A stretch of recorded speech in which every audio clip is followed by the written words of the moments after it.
Good morning friends. मैं engineer Dinesh Tripathi. दोस्तों, एक बहुत पुरानी कहावत है। इलाहाबाद से कुछ दूर पे बनारस के रास्ते में एक नाला पड़ता है जिसका नाम है बरगिया नाला। तो पुरानी कहावत ये है कि तीन व्यक्ति बैरागी बन करके, बैरागियों का वेश धारण करके, नकली बैरागी बन करके उस नाले के पास रहते थे। वहाँ पे कुछ उन्होंने बना भी रखा था और लोग समझते थे कि ये पुजारी हैं, साधु हैं, लेकिन उनका काम कुछ दूसरा था। और उसी काम पर एक ये उस दौर में एक ये दोहा भी सुनाया जाता था जब वहाँ पे पुल नहीं थे, पुराने ज़माने की बात है। तो दोहा कुछ इस प्रकार था कि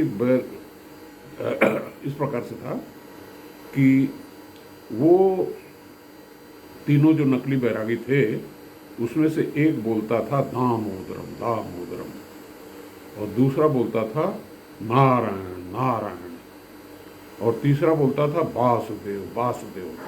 इसका मतलब समझिए, दामोदर का मतलब इसके उधर में दाम है, पैसा है इसके पास। नारायण का मतलब कि नाले के बीच में आने दो इनको पहले। और तीसरा जो वासुदेव कहता था, इसका मतलब लाठी मारो इन्हें तो पैसा लूटो। तो इसके जवाब में 9 कत्थक जो आए थे बनारस से इलाहाबाद से वापस जा रहे थे, तो उन्होंने समझ लिया था करीब करीब इस किस्से को। तो उन्होंने कविता सुनाई। जब वासुदेव बोला उसके बाद 9 के 9 कत्थक उन पे टूटे और बोले, बैरगिया नाला जुलुम जोर, 9 कत्थक नचावे 3 चोर, और जब एक एक पर 3 3 तब तबला बाजे धीन धीन।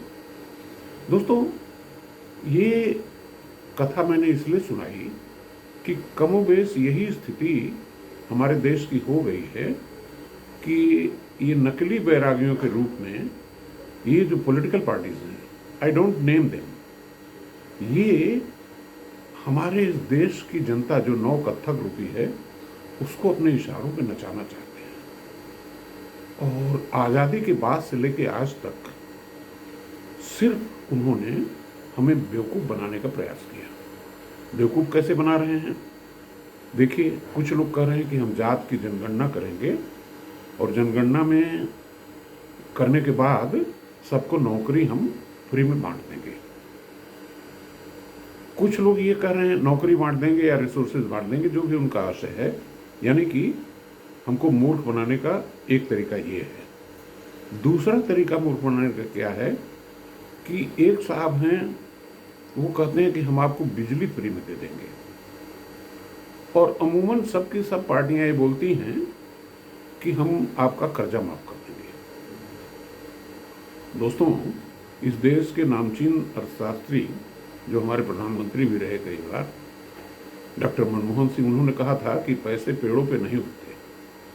तो बजाय इसके कि हम ये बताते कि हमारी जीडीपी कैसे बढ़ेगी, हमको उद्योग कौन से लगाने चाहिए, हमको निवेश कहाँ करना है, हमको रोजगार सृजन करने का क्या तरीका है, किस तरह से प्राइवेट सेक्टर और स्मॉल सेक्टर मिल करके किस तरह से हम कृषि में सुधार करके लोकल लेवल पे ही रोजगार सृजित करते, बजाय ये बताने के हमको ये लोग बेवकूफ़ बना रहे हैं।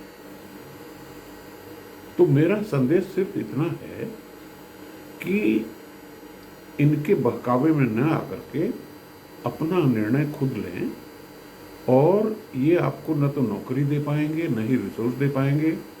रिसोर्स कैसे बढ़े, नौकरियां कैसे पैदा हों, ये हमारे माइंडसेट में होना चाहिए।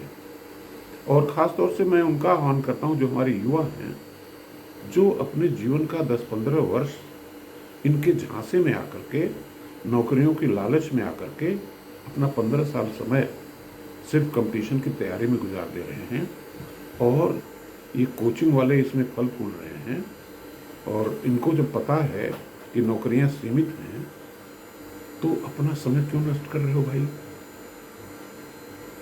तो मेरा यही संदेश है कि change your mind set and think up learning skills, ज्ञान प्राप्त करें और अपना भविष्य खुद निर्माण करने के बारे में सोचें।